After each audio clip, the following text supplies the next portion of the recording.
Hello friends, hi, नमस्कार। Welcome to my YouTube channel let's do and learn. Guys, मैं रूपाली आप सभी का अपने यूट्यूब चैनल में बहुत बहुत स्वागत करती हूं। और जिन लोगों ने हमारे यूट्यूब चैनल को अभी तक सब्सक्राइब नहीं किया है, आप सभी से हाथ जोड़कर रिक्वेस्ट है कि प्लीज़ आप सब हमारे चैनल को सब्सक्राइब करें और हमें सपोर्ट करें। आइए चलते हैं आज के इस प्रैक्टिस सेट की ओर। आज मैं जो प्रैक्टिस सेट लेकर आई हूँ वो भारतीय संविधान से रिलेटेड है। और भारतीय संविधान से रिलेटेड मेरी पिछली 2 वीडियोज़ को जिन्होंने नहीं देखा है तो वो उन दोनों वीडियोज़ को ज़रूर देखें, क्योंकि वो वीडियोज़ भी बहुत ही इम्पॉर्टेंट हैं। और यहाँ पर आज मैं जो भारतीय संविधान का ये वीडियो लेकर आई हूँ, ये तीसरे नंबर का वीडियो है, यानी यहाँ पर ये 3rd प्रैक्टिस सेट है भारतीय संविधान से रिलेटेड। आइए चलते हैं इस प्रैक्टिस सेट की ओर। ये जो प्रैक्टिस सेट है वो आप सभी जो बीपीएससी का एग्ज़ाम दे रहे हैं, साथ ही साथ सीटेट का लेवल 2 दे रहे हैं एसएसटी सब्जेक्ट से, तो उन सभी के लिए ये इम्पॉर्टेंट होने वाला है, क्योंकि ये दोनों ही लोगों के लिए बहुत ही इम्पॉर्टेंट क्वेश्चन है। और जो लोग बीपीएससी का एग्ज़ाम दे रहे हैं, चाहे वो किसी भी लेवल का दे रहे हों, पीजीटी, टीजीटी या फिर पीआरटी लेवल, तो उन सभी के लिए इम्पॉर्टेंट है। आइए चलते हैं क्वेश्चन नंबर 104 की ओर। और ये क्वेश्चन कहता है, राष्ट्रपति को उसके कार्यकाल की समाप्ति से पूर्व केवल महाभियोग प्रक्रिया से ही हटाया जा सकता है। यह महाभियोग प्रस्ताव संसद के किस सदन में रखा जा सकता है? संसद की संयुक्त बैठक में, लोकसभा में, संसद के किसी भी सदन में या फिर राज्यसभा में? तो यहाँ इस प्रश्न का जो सही उत्तर होगा वो होगा संसद के किसी भी सदन में ये रखा जा सकता है। अगले क्वेश्चन की ओर चलते हैं। अगला क्वेश्चन है हमारा, कौन अपनी सेवानिवृत्ति के बाद भारत सरकार या किसी राज्य की सरकार के अधीन किसी लाभ के पद पर पुनः नियुक्त के लिए अपात्र हो जाता है? तो पहला ऑप्शन है लोकसभा का अध्यक्ष, दूसरा है महान्यायवादी, तीसरा है नियंत्रक एवं महालेखा परीक्षक और चौथा है महाधिवक्ता।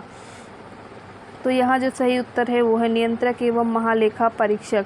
इसको क्या है कि किसी भी दूसरी सरकारी नौकरी के लिए ये यहाँ पर सरकार के जो राज्य सरकार के लाभ के पद होंगे उन पर ये कार्यरत नहीं हो सकते। अगला क्वेश्चन है, उपराष्ट्रपति को उसके पद एवं गोपनीयता से संबंधित शपथ निम्नलिखित में से कौन दिलवाता है? राष्ट्रपति, भारत का मुख्य न्यायाधीश, महान्यायवादी या फिर राज्यसभा का अस्थायी सभापति? तो यहाँ जो सही उत्तर होगा वो होगा राष्ट्रपति। उपराष्ट्रपति को जो शपथ दिलाता है वो कौन? तो वो राष्ट्रपति दिलाता है। अगले क्वेश्चन की ओर मूव करते हैं। और अगला क्वेश्चन कहता है कि अनुच्छेद 352 के तहत घोषित आपात की उद्घोषणा के दौरान राष्ट्रपति को निम्नलिखित में से कौन सा अधिकार प्राप्त नहीं है?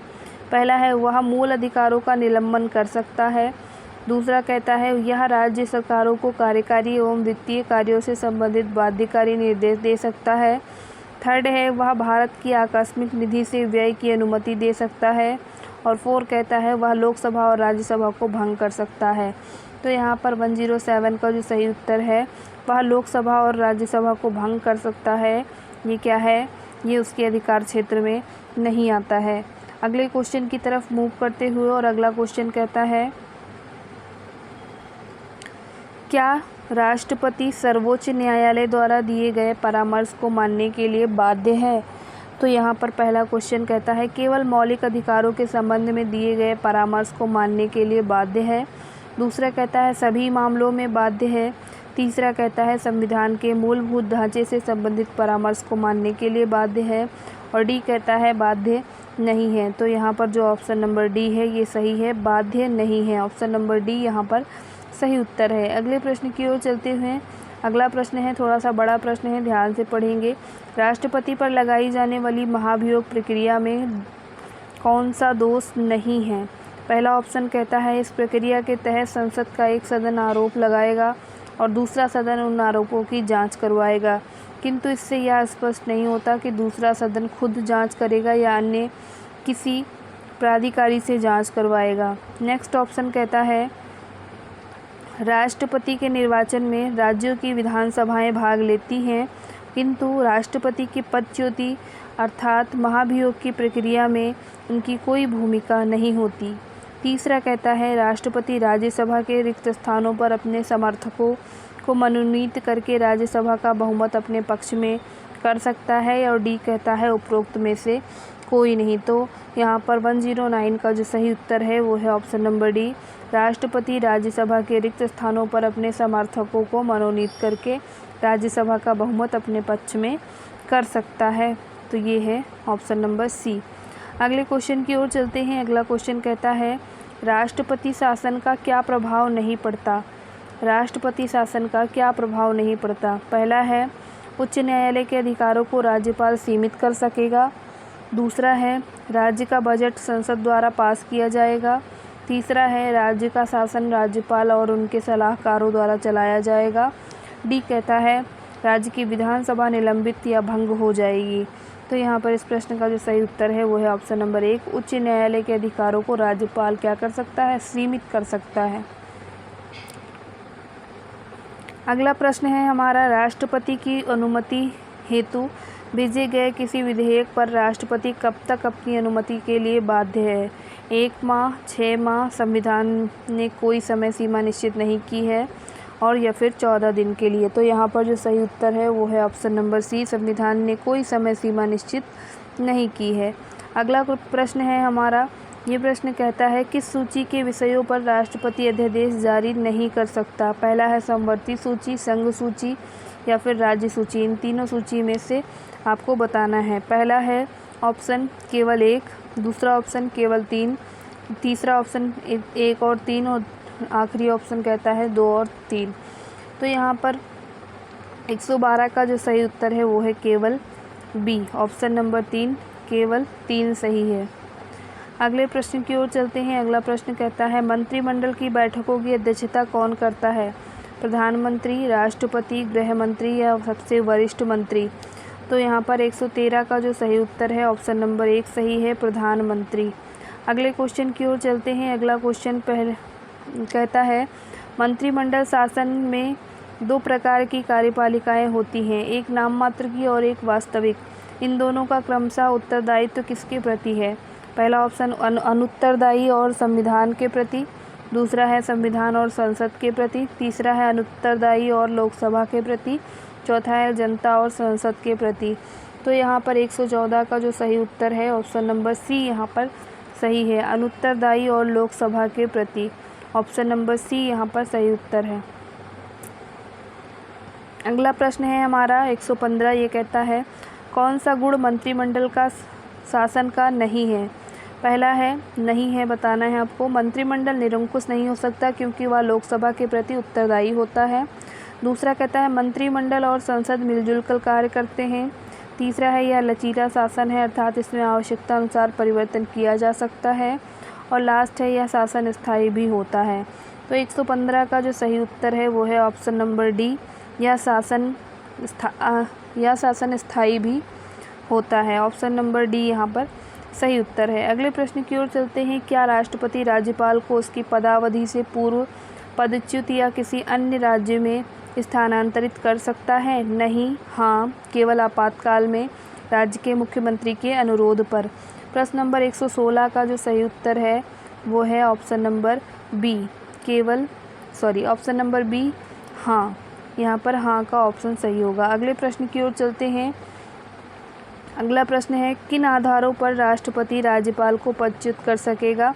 कदाचार, समर्थता, संविधान का उल्लंघन। राज्यपाल की पदच्युति के आधार पर संविधान में कोई उल्लेख नहीं किया गया।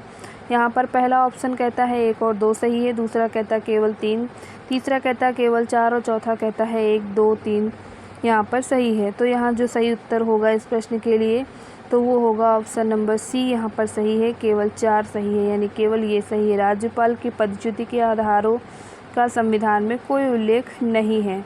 अगले प्रश्न की ओर चलते हैं। अगला क्वेश्चन कहता है संविधान के अनुसार राष्ट्रपति को कौन सी शक्तियाँ प्राप्त हैं। सामान्यकालीन, आपातकालीन, सैन्य शक्तियाँ या फिर उपरोक्त सभी। तो 118 का जो सही उत्तर है वो है उपरोक्त सभी। ऑप्शन नंबर डी यहाँ पर सही उत्तर है। अगले प्रश्न की ओर चलते हैं। अगला प्रश्न है उस स्थिति में राष्ट्रपति किसे प्रधानमंत्री नियुक्त करेगा जब लोकसभा में किसी भी दल को स्पष्ट बहुमत प्राप्त ना हो। पहला है राज्यसभा में बहुमत दल के नेता को, संसद में बहुमत दल के नेता को, सबसे बड़ी पार्टी के नेता को, या फिर अपने विवेक का प्रयोग कर उस व्यक्ति को जिसे वह समझे कि लोकसभा का समर्थन प्राप्त हो जाएगा। इस प्रश्न का जो सही उत्तर होगा वो क्या होगा? ऑप्शन नंबर डी होगा। अपने विवेक का प्रयोग कर उस व्यक्ति को जिसे वह समझे कि उसे लोकसभा में क्या हो जाएगा, बहुमत प्राप्त हो जाएगा, समर्थन प्राप्त हो जाएगा। अगले क्वेश्चन की तरफ मूव करते हैं। अगला क्वेश्चन कहता है, जिस व्यक्ति का नाम प्रधानमंत्री ने ना सुझाया हो उस व्यक्ति को क्या राष्ट्रपति मंत्री के पद पर नियुक्त कर सकता है? नहीं, हाँ, यदि वह उचित समझे। और लास्ट है, यदि लोकसभा का अध्यक्ष इस कृत्य पर अपनी सहमति प्रकट करे। तो यहाँ पर 120 का जो सही उत्तर है वो है ऑप्शन नंबर 1, नहीं। अगले क्वेश्चन की ओर चलते हैं। अगला क्वेश्चन कहता है कि किसकी नियुक्ति राष्ट्रपति नहीं कर सकता? पहला है राज्य लोक सेवा आयोग के अध्यक्ष की, उच्च न्यायालय के न्यायाधीश की, निर्वाचन आयोग के सदस्यों की, और लास्ट ऑप्शन कहता है नियंत्रक एवं महालेखा परीक्षक की। तो यहाँ पर इस प्रश्न का जो सही उत्तर है वो है ऑप्शन नंबर 1, राज्य लोक सेवा संघ आयोग के अध्यक्ष की क्या है, नियुक्ति राष्ट्रपति नहीं कर सकता। अगले प्रश्न की ओर चलते हैं। अगला प्रश्न है हमारा, कौन सा कृत्य राष्ट्रपति का नहीं है?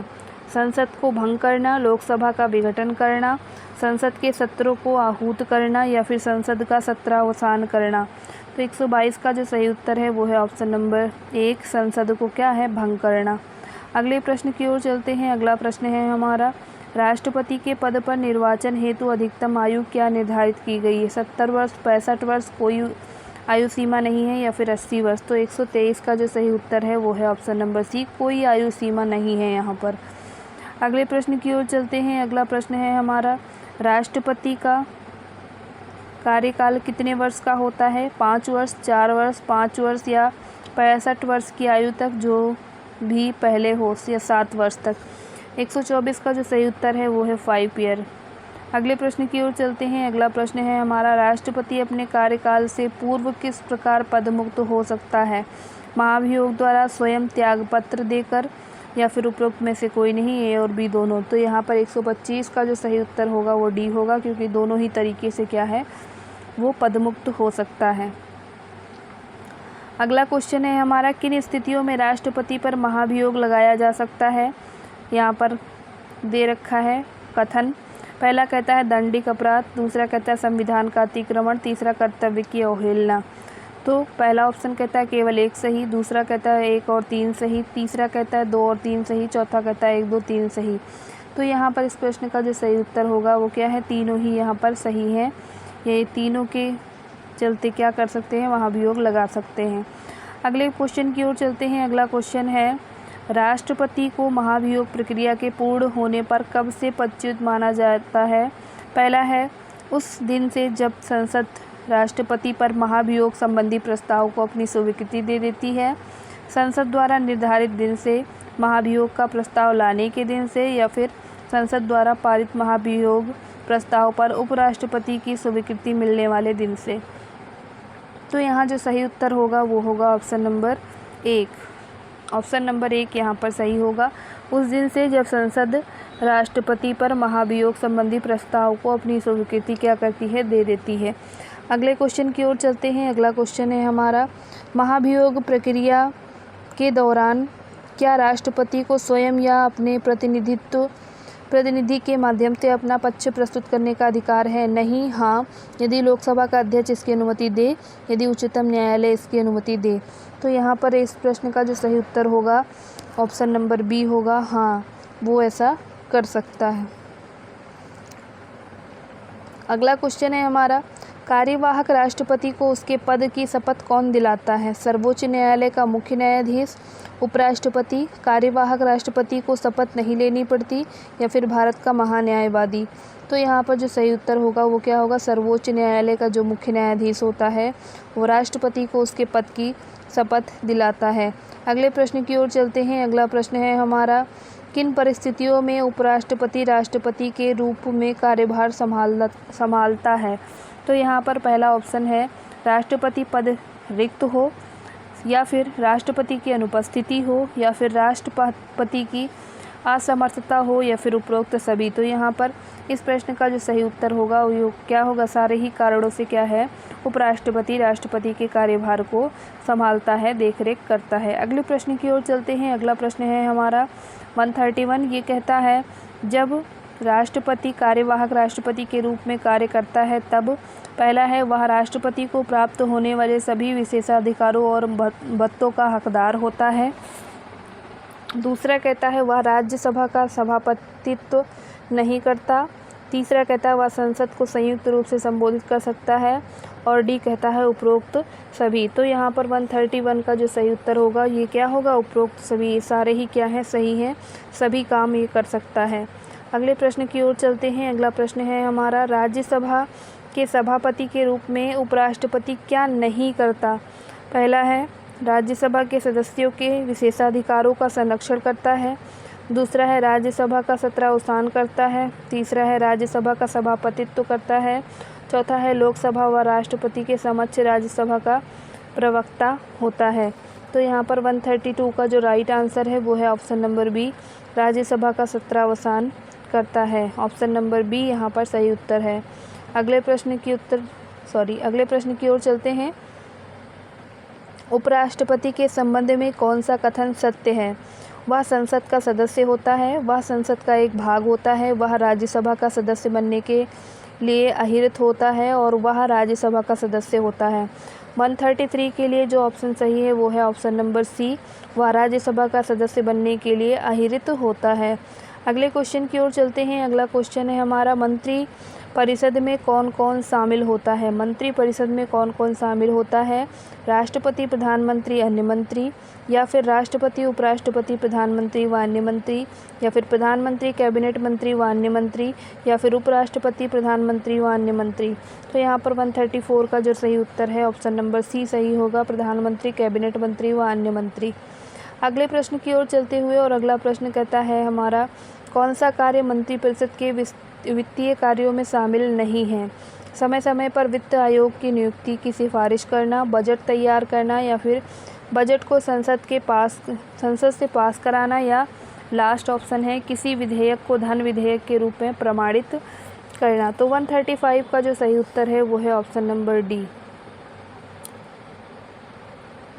अगले प्रश्न की ओर चलते हैं। अगला प्रश्न है हमारा, ये कहता है किस स्थिति में मंत्रिपरिषद का विघटन नहीं होगा। पहला है प्रधानमंत्री की मृत्यु से। दूसरा कहता है केंद्रीय मंत्री के पदत्याग से। तीसरा है प्रधानमंत्री की बर्खास्तगी से। और चौथा है प्रधानमंत्री के पदत्याग से। तो 136 का जो सही उत्तर है वो क्या है, केंद्रीय मंत्री के पद त्याग से। अगले प्रश्न की ओर चलते हैं। अगला प्रश्न है हमारा, ये कहता है मंत्रिमंडल के प्रमुख कार्य कौन से हैं। यहाँ पर 4 कार्य दिए गए हैं। पहला कहता है विभिन्न विभागों के मध्य समन्वय स्थापित करना। दूसरा है राष्ट्रीय नीति का निर्धारण करना। तीसरा है विदेशों से संबंध स्थापित करना। चौथा है नियुक्ति हेतु परामर्श संबंधी कार्य। तो यहाँ पर जो ऑप्शंस है वो क्या कहते हैं, 1, 2 और 4 सही है। 1, 3 और 4 सही है। उपरोक्त सारे सही हैं, या फिर एक और ऑप्शन है, ऑप्शन नंबर सी कहता है 1 और 4 सही। तो यहाँ पर इस प्रश्न का जो सही उत्तर होगा वो होगा ऑप्शन नंबर डी, उपयुक्त सारे ही क्या हैं, सही उत्तर हैं। अगले प्रश्न की ओर चलते हैं। अगला प्रश्न कहता है वह पदाधिकारी कौन है जिसकी नियुक्ति तो राष्ट्रपति करता है किंतु वह राष्ट्रपति के प्रसाद पर्यंत अपना पद धारण नहीं करता। अगला जो ऑप्शन है इस प्रश्न के लिए वो क्या है, तो यहाँ पर पहला जो ऑप्शन है वो है नियंत्रक एवं महालेखा परीक्षक। दूसरा है भारत का मुख्य न्यायाधीश। तीसरा है उच्च न्यायालय का मुख्य न्यायाधीश। और चौथा है उपरोक्त सभी। तो यहाँ पर 38 का जो राइट आंसर होगा 138 का, ये ऑप्शन नंबर डी होगा, उपरोक्त सारे। अगले क्वेश्चन की तरफ मूव करते हैं। अगला क्वेश्चन कहता है क्या राष्ट्रपति के द्वारा जारी किसी अध्यादेश को न्यायालय में चुनौती दी जा सकती है।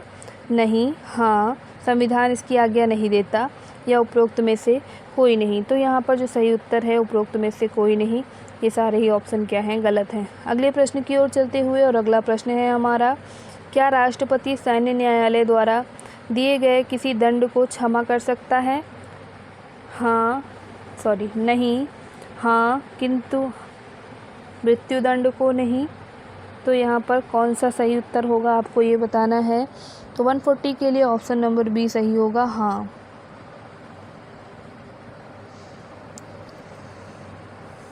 अगले क्वेश्चन की ओर चलते हैं। अगला क्वेश्चन है विदेशों में स्थित भारत के राजदूतों की नियुक्ति कौन करता है।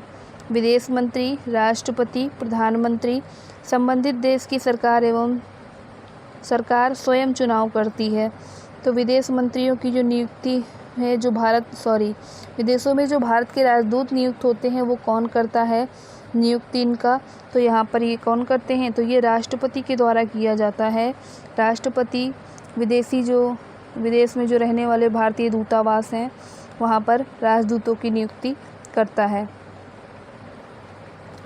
अगला क्वेश्चन कहता है कि युद्ध एवं शांति की घोषणा करने तथा सशस्त्र बलों को अभिनियोजित करने के राष्ट्रपति के अधिकार के संबंध में निम्नलिखित में से क्या सत्य है? पहला है, यह राष्ट्रपति का विवेकाधीन कृत्य है। यह अधिकार संसद द्वारा नियंत्रित है। सी कहता है उपरोक्त दोनों कथन सत्य है और डी कहता है उपरोक्त दोनों कथन असत्य है। तो यहाँ पर 142 का ऑप्शन नंबर बी सही है। यह अधिकार संसद के द्वारा नियंत्रित है। अगले क्वेश्चन की ओर चलते हैं। ये आपको क्या करना है, ये मिलाने वाला क्वेश्चन है। तो इसको पहले हम यहाँ पर सूची देख लेते हैं। सूची 1 क्या कहती है? ये कहती है राष्ट्रपति का अभिभाषण उसका व्यक्तिक अभिभाषण नहीं होता।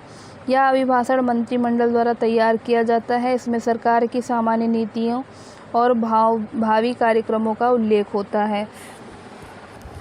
और सूची 2 का जो पहला ऑप्शन पहला जो स्टेटमेंट है वो कहता है अनुच्छेद 82(2) का, यानी इससे लिया गया है। अगला जो हमारा आगे का सूची 1 का जो स्टेटमेंट है वो क्या कहता है? राष्ट्रपति समय समय पर संसद के दोनों सदनों का सत्रावसान करता है। और सी कहता है राष्ट्रपति लोकसभा को भंग कर सकता है। डी कहता है भारत में संसद के किसी सदन के सत्रावसान के परिणाम स्वरूप उसमें लंबित विधेयक समाप्त नहीं होते। अनुच्छेद सूची 2 में दूसरा पॉइंट कहता है अनुच्छेद 87(1) के तहत, और तीसरा कहता है अनुच्छेद 85(2) खा के तहत, और अनुच्छेद 107(3) के तहत। तो आपको इन सभी का मिलान करना है सूची 1 को सूची 2 से। और पहला जो ऑप्शन है वो कहता है, यहाँ पर का खा गा घा ऐसे लिखा गया, यहाँ पर ABCD, तो इसको आप मिला लेंगे। पहला ऑप्शन कहता है 2, 1, 3, 4 सही है, या फिर 1, 2, 3, 4 सही है, या 4, 3, 2, 1 सही है, या 1, 2, 3, 4 सही है। तो यहाँ पर इस प्रश्न का जो सही उत्तर होगा 143 का। तो 143 का जो राइट आंसर है वो है ऑप्शन नंबर 1 सही है यहाँ पर, यानी 2, 1, 3 और 4 ऐसे इसको मिला लेंगे तो यहाँ पर ऑप्शन नंबर 1 सही हो जाएगा। अगले प्रश्न की ओर चलते हैं। अगला क्वेश्चन कहता है हमारा, राष्ट्रपति भारत की आकस्मिक निधि से किसकी अनुमति से धन का व्यय कर सकता है? पहला है लोकसभा की अनुमति से, दूसरा है उसे किसी की अनुमति की आवश्यकता नहीं है, तीसरा कहता है लोक लेखा समिति की अनुमति से, और चौथा कहता है संसद की अनुमति से। तो 144 का जो सही उत्तर है वो है ऑप्शन नंबर बी, उसे किसी की अनुमति की आवश्यकता नहीं है। अगले क्वेश्चन की ओर चलते हैं। अगला क्वेश्चन है, क्या संसद द्वारा पारित किसी धन विधेयक पर राष्ट्रपति की अपनी अनुमति देने से इनकार कर सकता है? हाँ, किंतु वित्तीय आपातकाल के दौरान। हाँ। तीसरा ऑप्शन है वह उसे अनुमति विधारित कर सकता है, चौथा कहता है नहीं। तो यहाँ पर 145 का जो सही उत्तर है वो है नहीं, ऑप्शन नंबर डी यहाँ पर सही होगा। अगले क्वेश्चन की ओर चलते हैं। अगला क्वेश्चन है 146, ये कहता है संसद द्वारा पारित किसी साधारण विधेयक के संबंध में राष्ट्रपति कौन सा निर्णय ले सकता है?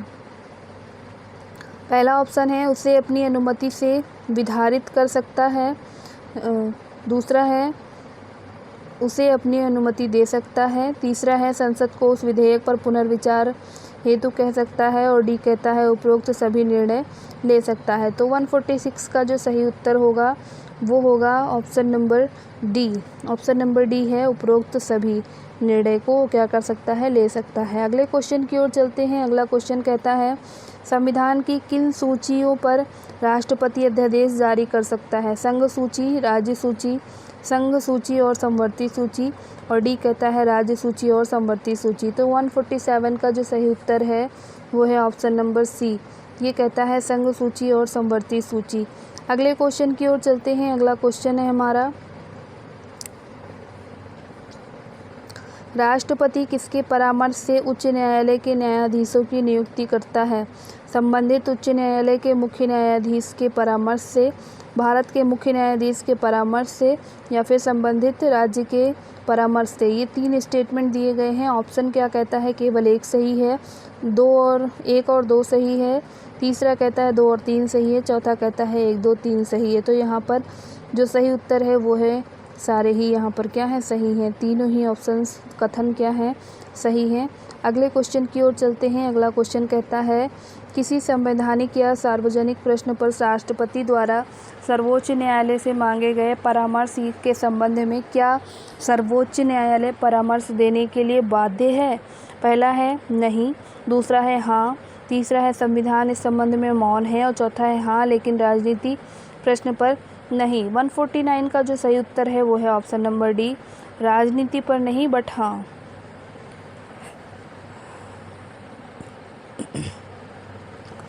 गाइस यहाँ पर क्वेश्चन नंबर 150 कहता है अनुच्छेद 352 के तहत आपात की घोषणा कब की जा सकती है? पहला ऑप्शन जब युद्ध, बाह्य आक्रमण या आंतरिक उपद्रव की संभावना है। दूसरा जब युद्ध, बाह्य आक्रमण या सशस्त्र विद्रोह हो गया है या होने की संभावना है। तीसरा है जब किसी राज्य में संवैधानिक व्यवस्था विफल हो गई हो। चौथा कहता है जब देश में वित्तीय संकट पैदा हो गया हो। तो यहाँ पर 150 का जो सही आंसर है वो है जब युद्ध, बाह्य आक्रमण या सशस्त्र विद्रोह हो गया हो या होने की संभावना हो।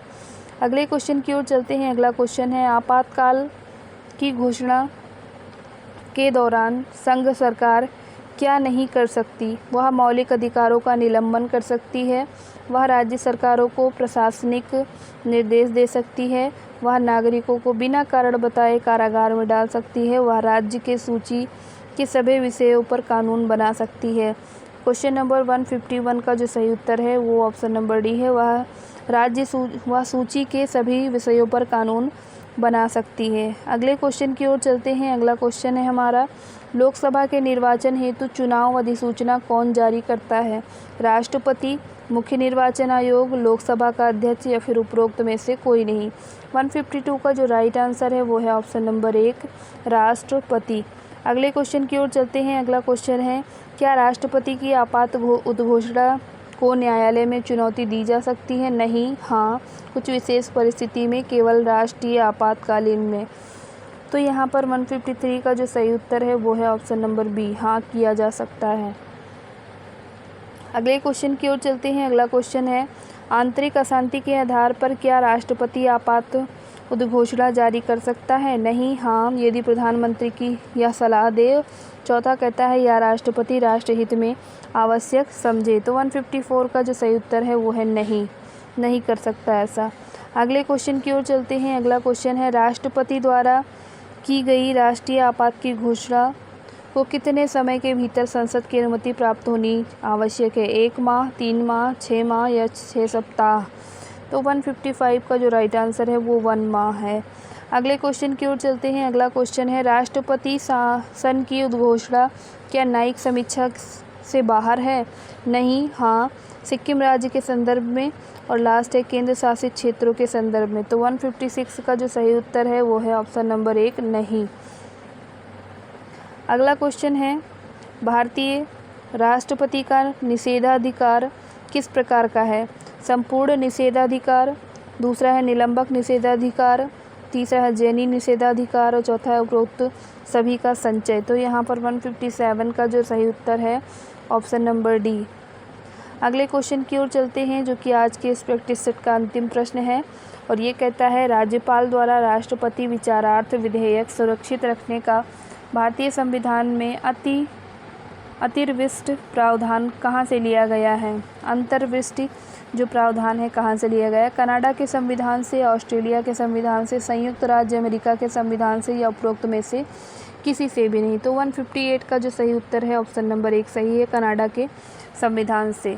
तो ये था आज की इस प्रैक्टिस सेट का महत्वपूर्ण क्वेश्चंस का सीरीज़। आपको क्वेश्चंस कैसे लगे, वीडियो कैसी लगी, आपके काम की है कि नहीं, ये सब हमें कमेंट बॉक्स में कमेंट करके ज़रूर बताएं। और आप सभी से हाथ जोड़कर रिक्वेस्ट है, जिन्होंने हमारे चैनल को फॉलो नहीं किया है, सब्सक्राइब नहीं किया है, आप सब प्लीज़ हमारे चैनल को सब्सक्राइब कर लें और वीडियो पसंद आई हो तो लाइक ज़रूर करें, शेयर करें। Thank you for watching. नमस्कार, जय हिंद।